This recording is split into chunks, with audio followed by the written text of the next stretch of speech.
At our table this morning is Michael Tanner. He is the Social Mobility Senior Fellow at the Foundation for Research on Equal Opportunity, here to talk about efforts to combat homelessness in the United States.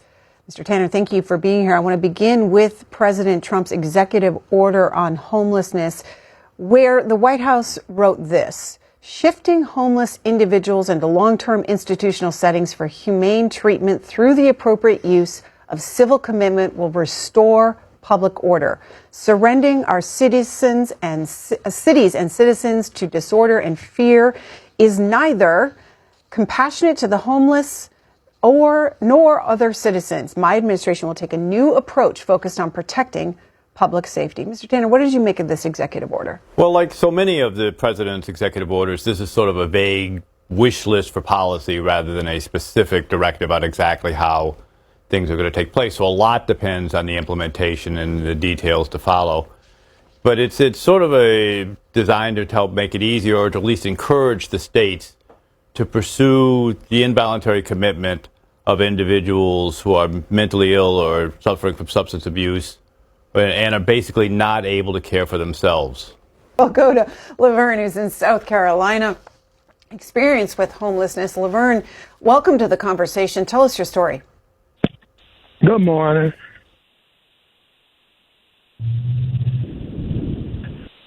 Laverne in South Carolina. Yes, good morning. Hello. Laverne, I'm going to move on to Janetta, who's in Granite Falls, Washington. Janetta, good morning. Welcome to the conversation on homelessness. What's your question or comment? Thank you for taking my call. First of all, I was, for the past year, I was sort of facing homelessness myself, and my situation has pretty much worked out, thank God. But it was a terrifying experience, and the only reason that I was facing homelessness was I've rented the same place for 30 years, and all of a sudden things changed. But I don't make enough on Social Security, to cover the rents now, which is a real problem in this state. It's very expensive living here. But my question for the gentleman there is, in hearing about this executive order, what is going to happen to these people if they're rounded up? Because I did a little research myself, and there are no facilities available. They're all full. The jails couldn't absorb, the overflow because they're full too. And especially with all these cuts that are going on, budget cuts, where are these people going to go and what's going to happen to them? And as somebody who is facing living on the street, I got to tell you, it's a terrifying, terrifying thought, especially for somebody like myself who's worked all my life, and the only reason that I was facing it was because I didn't make enough money. So I guess I'll leave it there unless you have any questions. No, you raise a huge point, and that the executive order does direct the government to see if any of the federal resources can be made available, but there aren't a great many federal resources available for this either. And we know that in states like California, the substance abuse waiting list for treatment is enormous. We know there's not enough beds to handle all the homeless population on any given night. So certainly localities and probably states as well are going to have to inject more resources into the problem. You can't. You have to have someplace to put people if you're going to just go in and pick them up.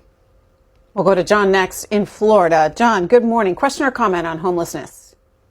Good morning. I'm not homeless, thank God, but I try to help the homeless. I'm in Florida, in Hernando County, and the prices of real estate and rentals are very, very expensive. The prices around where I live in a manufactured home, the prices have tripled in the last 12 years. And people getting like $1,000 on Social Security just can't cut it. They usually try to get a bedroom in somebody's house. But I know some people that are living in the woods in tents, and it's private property. Then people come along and say, you got to move out. I know a woman living in a car with 2 dogs for the last year and a half. And with this heat here, it's terrible. I wish the county or the state would allow access to free land or public land and almost like wooded land, and provide tent space, and also provide porta potties so they have a place to, have sanitation facilities. Understood. Most people would John, comply with that. Let's get Michael Tanner's response. Yeah, as I've said, we need to address both ends of that equation. We need to bring down the cost of housing, and that is largely a question of deregulating the housing market that's very restrictive right now in terms of building. And on the other side of that, we do need to find some sort of way to care for the people who are on the street today.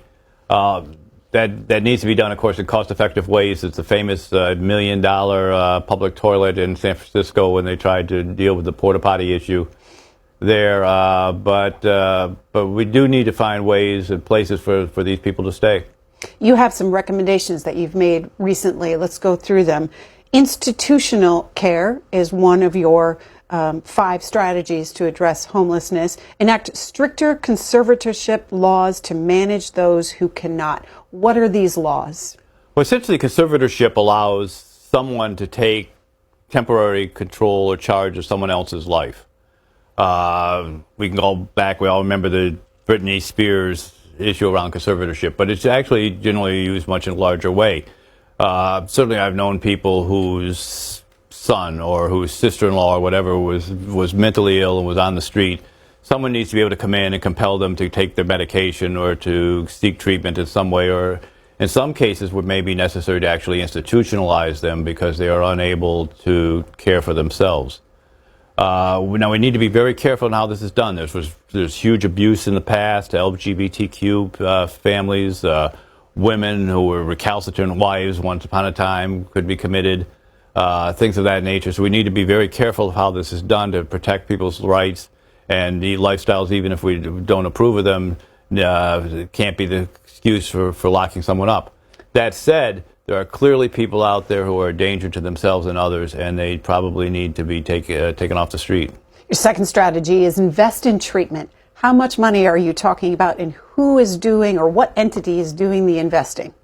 Well, as I say, I think primarily it's a municipal function, but probably some state funds are going to need to help support municipalities which can't always afford these things.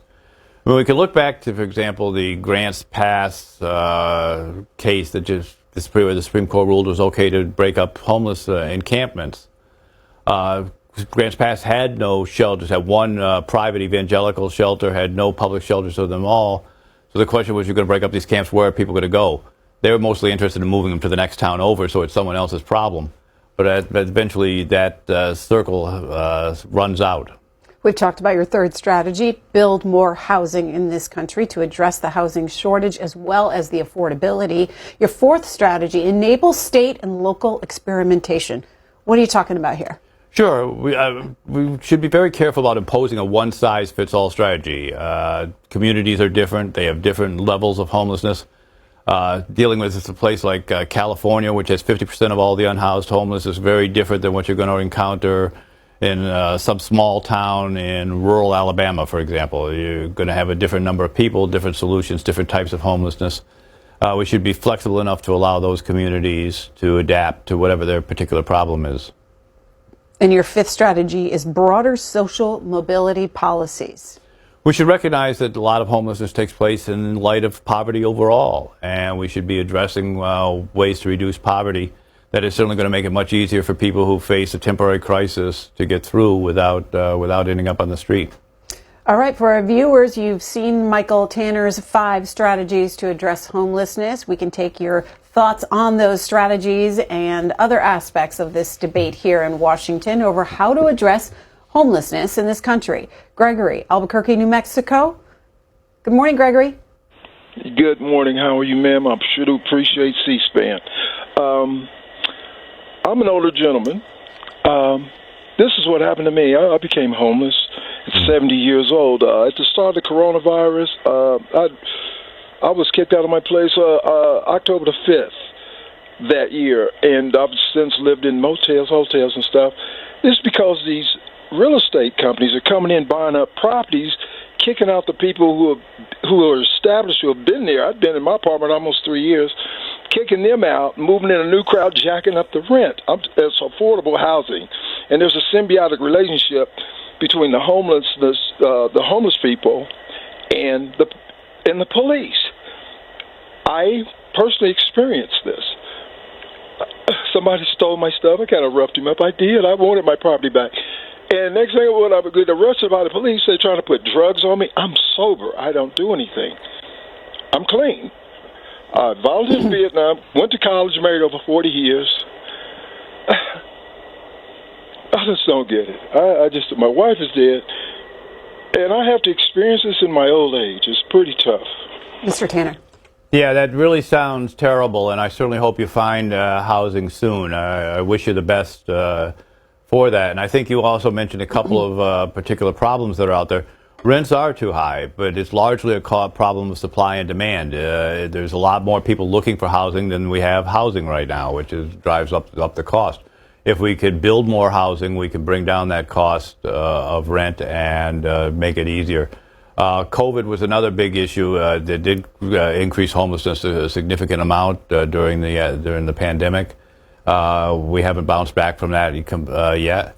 And policing is very tough. I mean, it is tough for police to deal with homeless encampments. There's a lot of problems there, but it's on both sides, and you do get a lot of police abuse to the homeless population as well. All right, Lexington, North Carolina. Dennis is watching there. Good morning and welcome to the conversation. Good morning. I'd like to address the issue with the homeless. I was homeless at one time. I'm a disabled veteran that served this country for 21 years. I fought in the Iraq war, came home, and a lot of things are different where I came home. The problem is it's a lot of veterans that come home from bed to Polaroid, and the whole world has changed. And we deal with issues every day. And then a lot of us are becoming homeless. And they don't commit suicide because right now the problem is it's 22 veterans a day commit suicide. And the ones that do not commit suicide are homeless. The population of homeless are part of veterans that is displaced, don't know how to deal with things. Yeah, Dennis, let's take up the VA and this issue of veterans and homelessness. Yeah, there's actually some good news here. Veterans homelessness was rising very rapidly, but both the federal and state governments have prioritized dealing with homeless veterans, and the result has been that they have actually declined in the last couple of years, the percentage of homeless that are veterans. So some good news on that front. A lot further to go, obviously. What does the VA do? I mean, how do they try to address this issue? Well, it's less the VA than other areas, but they've basically prioritized funding for homeless vets, prioritized getting them into shelters, and in areas where there's a great deal of homeless, they've done more outreach and things of that nature to try to make sure that the people know where the resources are and are available for them. Is it largely a mental health issue when it comes to our veterans? It's a little bit of both, but certainly it's sometimes difficult to sort of separate the pieces of the onion here. I mean, did mental health issues lead you to losing your job that then left you to become homeless, or was it other problems? You came back and didn't have the skill set, and so you've got how you exactly parse these things is often very difficult.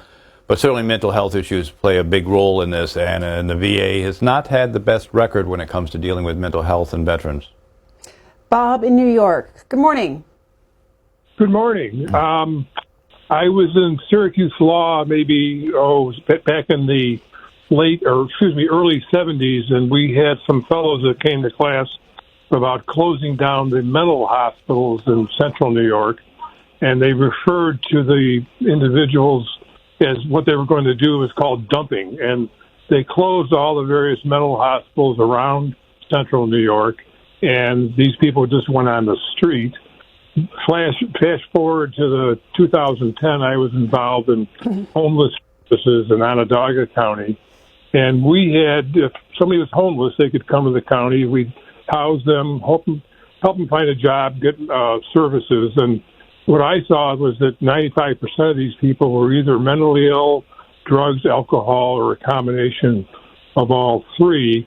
And I think it would help if some of the worst cases were more ushered into some kind of service required to do that. Otherwise, the problem just kind of goes on. Yeah, I mean, we should recognize deinstitutionalization has pretty much been recognized as a failure now. But at the time, it was broadly popular. It was bipartisan support for the idea. And it was driven in part because there were really horrible abuses going on in many of the mental illness settings. That there essentially was no treatment. They were warehoused, often in rags and in filth. And there were some exposés. Life magazine. Geraldo Rivera won an Emmy, I believe, for his expose of one in New York.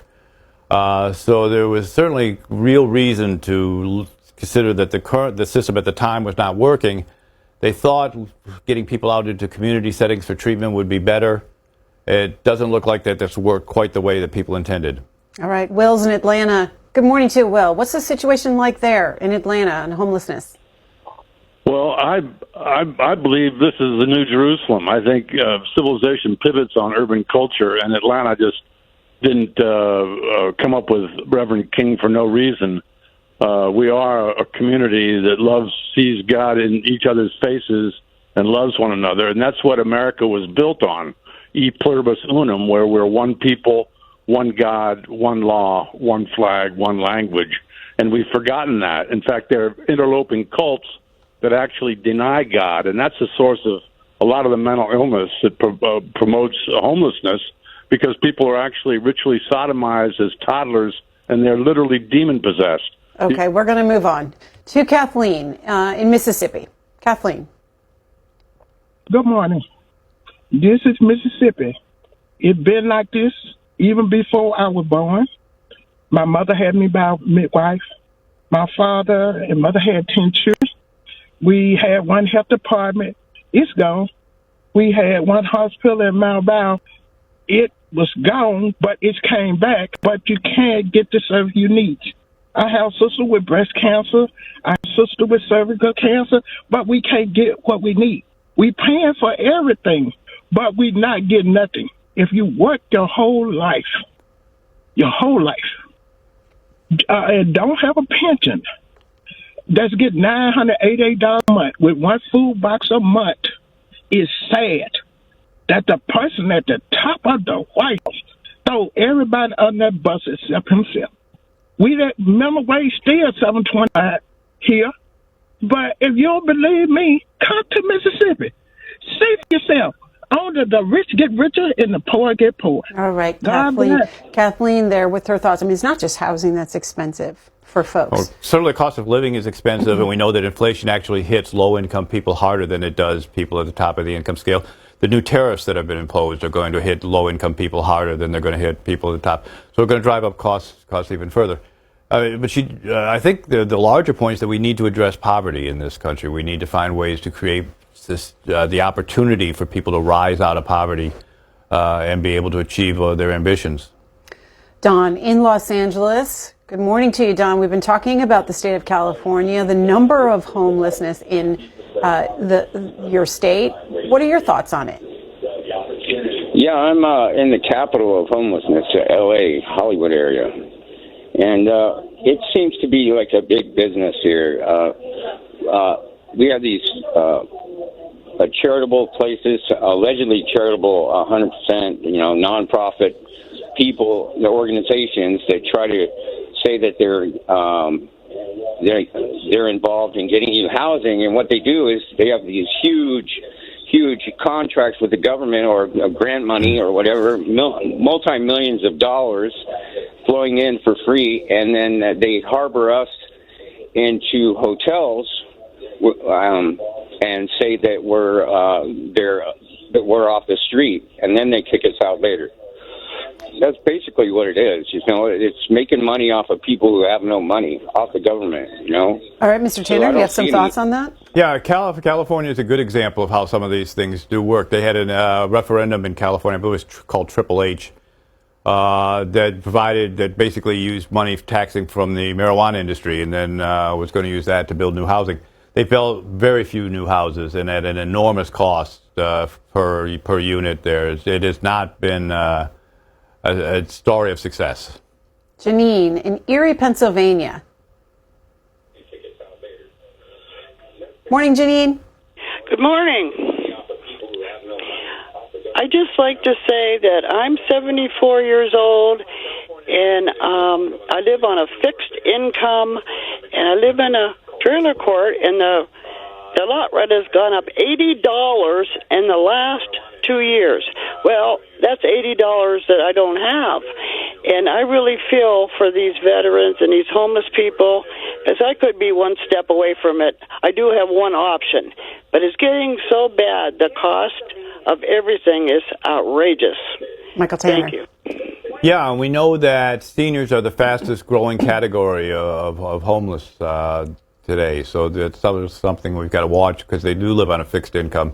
And as housing prices rise, that's going to be a problem. And because there's often more mental illness challenges among the elderly population. And how does that compare to previous administrations, previous decades, that this rise in seniors not having a place to live? Yeah, the numbers that we have are not from the first 6 months of the Trump administration, so there's no idea what the impact is right now in that regard.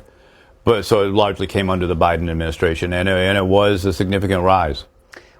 How did the Biden administration approach homelessness versus what we've seen now with this executive order from President Trump?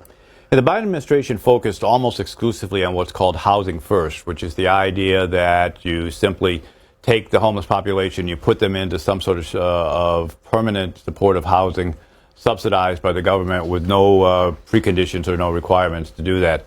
That's sort of been the trendy thing. It was big in California. It's been big in New York. A lot of the states that have large homeless populations, and it's pursued adamantly by the Biden administration. It's very expensive, and the studies that are coming out suggest that it does not do a particularly good job of keeping people off the street long term. Why not? Basically, because a lot of the underlying causes of their homelessness do not go untreated, whether it's substance abuse, whether it's mental illness, whether it's lack of education, whether it's lack of a job. They're not addressing the root causes. They're simply warehousing people in very nice warehouses. And the taxpayers are paying for that. Yes, indeed. We'll go to Suzanne, Washington, D.C. Hi, Suzanne. What's it like here? How would you describe it here, the homelessness? Hi. Well, I'm from Los Angeles, so it here doesn't seem particularly awful to me. But I just the problem is so intractable. But I want to just talk. No one's really talking about private equity owning so much housing stock, and it takes 10 years to get an in-law permit. But really, if we really wanted to solve this, I think more people would be talking about the unused office space and the sheer amount of square feet available all over the nation. I mean, we should really address that. It just seems like the obvious, solution. Yeah, that is one of the solutions for the problem there. They can't use a lot of this space because of the way it's zoned right now, and they would have to go in and make changes to the zoning law. I know that the federal government's been looking at the possibility of federal office space and allowing that to be turned into housing. There are some states that have taken steps in this regard, allowing commercial space, whether they're malls or office buildings, to be used to be turned into housing units. So I do think that there's a real opportunity there rather than let these things sit empty. Anthony is in Brawley, California. Anthony, where's Brawley, California? Lower near San Diego in the Imperial Valley. Okay. And do you have an issue there? My comment was, can you hear me? Yeah, we can. My comment was that here in the Imperial Valley, there's a lot of homelessness, and it's very bad. And the thing is that there's a lot of mental health and drug abuse that are lacking in those communities. And there needs to be more resources. There's a resource available, but there needs to be more people to give them an understanding that there's availability of those things to help them get out of that drug abuse and poverty and get them into housing. Okay, Anthony there in California. Michael Tanner, though, when you have resources available, as he's describing, what is the hurdle with people who have mental illness to get them to use those resources? Well, it's sort of the chicken and egg here. The fact that they have mental illness, they're suffering from mental illness, makes it more difficult for them to then pursue the resources they want. If you don't have the wherewithal to make decisions or to understand the consequences of your decisions, it's very difficult to get people in treatment. That is why I'm suggesting that we, in some cases, need to pursue some sort of mandatory treatment, mandatory institutionalization for some of these folks. Be very careful in how we implement it, but I think we're going to have to go down that route. So you said to be careful because it's been abused in the past. How do you suggest going about conservatorship? Well, I think someone has to look after the interests of the individual that we're talking about placing in conservatorship. Again, I think the idea behind the conservatorship courts in California is a good one, where a public advocate, sort of like a public defender, appointed to look after the interests of the homeless person that's going to be required to seek treatment in some way, so that we're not getting abuses of it, and that we can ensure that his civil rights are protected. But I think that we are going to have to accept the fact that some people are not capable of making these decisions. And there's certainly no compassion about simply allowing these people to starve to death or freeze to death or whatever it is on the street. Are there any states that have conservatorship laws that you would point to as sufficient and successful? I think there are about 49, I believe, of the 50 states have a conservatorship law. And California, as I say, the new conservatorship court is sort of something to look into. It has not been widely adopted. There's a lot of reasons that there's been a lot of pushback from municipalities. There's been a lack of resources to be able to do it adequately.